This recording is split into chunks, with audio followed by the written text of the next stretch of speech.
एक छोटे से गांव में एक मासूम सा लड़का रहता था। उसका नाम अहमाद था और उसकी उम्र 12 साल। अहमाद गरीब पर मेहनती खंदन से ताल्लुक रखता था। उसके वलीद खेत में मेहनत करते थे और माँ घर संभालती थी। अहमाद का सबसे बड़ा सपना एक नई साइकिल लेना था। एक ऐसी साइकिल जिसमें वो स्कूल सबसे पहले पहुंच सके, दोस्तों के साथ दौड़ लगा सके और खुद को आजाद महसूस कर सके। रोज सुबह वो स्कूल के गेटे पर खड़ा होता और देखता कि बच्चे अपनी कलरफुल साइकिल पर आते जा रहे हैं। दिल में आरज़ू जगती, लेकिन समझता कि अभी उसके घर की हालात ऐसी नहीं कि कोई साइकिल खरीद ले। फिर भी उसने फैसला किया कि वो खुद पैसे कमाकर अपनी साइकिल खरीदेगा। पहले उसने अपने घर वालों से बात नहीं की। छुपके से उसने एक पुराना डब्बा निकाला और उसमें पैसे जमा करना शुरू किए। उसने बाजार के एक पुराने दुकानदार के पास जाने का सोचा और मदद मांग ली। चाचा, क्या मैं आपकी दुकान पर काम कर सकता हूँ? मैं झाड़ू लगा दूंगा, सामान सजा दूंगा। बेटा, तुझे बदले में क्या चाहिए? मुझे है कुछ पैसों की जरूरत है। दुकानदार ने अहमद की सिंसेरिटी देखकर उसे शाम को दुकान पर काम पर रख लिया। अहमद स्कूल के बाद रोज दुकान पर आता, झाड़ू लगाता, सामान सही जगह रखता, कस्टमर्स को पानी देता और कभी कभी कीमती मालू सामान उठा देता।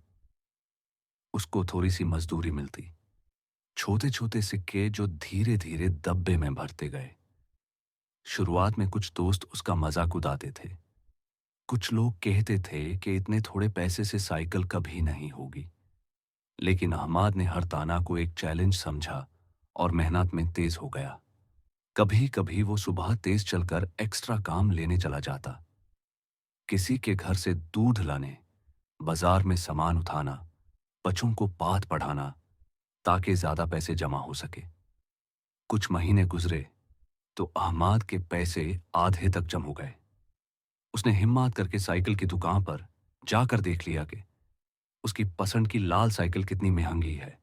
चाचा, यह लाल वाली साइकिल कितनी सुंदर है।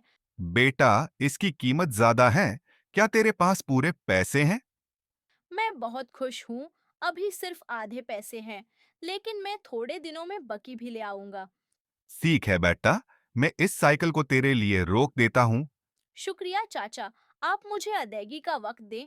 मैं जल्दी पूरे पैसे लेकर आऊंगा। दुकान का मालिक एक सीधा साधा आदमी था जो सच्चाई और मेहनत को इज्जत देता था।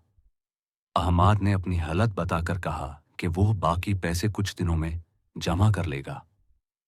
साइकिल शॉपकीपर ने उसकी कोशिश देखकर साइकिल को रोक दिया, मतलब उसे रिजर्व कर दिया।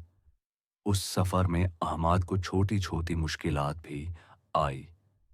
कभी कभी पैसे किसी जरूरी चीज पर खर्च हो गए, कभी थकावट ने हौसला तोड़ दिया और एक मर्तबा कुछ दिनों के लिए पैसे कहीं रखकर भूल भी गए।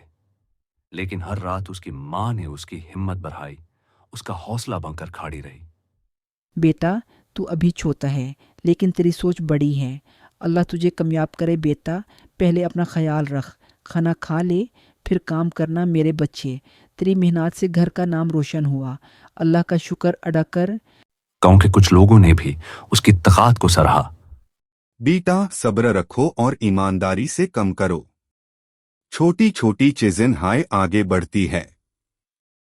देखा बेटा, सच्चाई और मेहनत से हर कामयाबी मुमकिन है।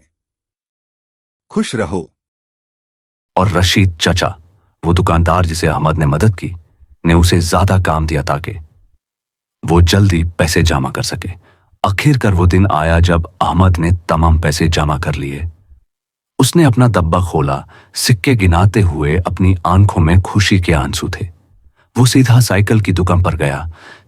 साइकिल शॉपकीपर ने साइकिल अहमद को दी, दिल से मुबारकबाद दी और गांव वालों ने उसे देखकर खुशी का इजहार किया।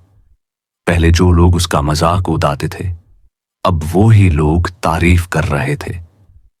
अहमद ने पहली दफा साइकिल पर सवारी करते हुए खुद को मुख्तलिफ महसूस किया, आजाद, पुरुमीद और फख्र से भरा हुआ। उसका सपना पूरा हो गया था, लेकिन उसने समझ लिया था कि ये सिर्फ एक सामने दिखने वाली खुशी नहीं, ये उसकी मेहनत, सब्र और ईमानदारी की जीत थी। वो दिन उसे और उसके घर वालों के लिए खुशी का दिन था। गांव वालों ने सीखा कि छोटे सपने भी मेहनत से सच हो जाते हैं, और अहमद अपनी साइकिल के साथ अब नए इरादे और नई उम्मीद लेकर आगे बढ़ा। को ये कहानी पसंद आए तो चैनल को सपोर्ट करें, लाइक और सब्सक्राइब जरूर करें।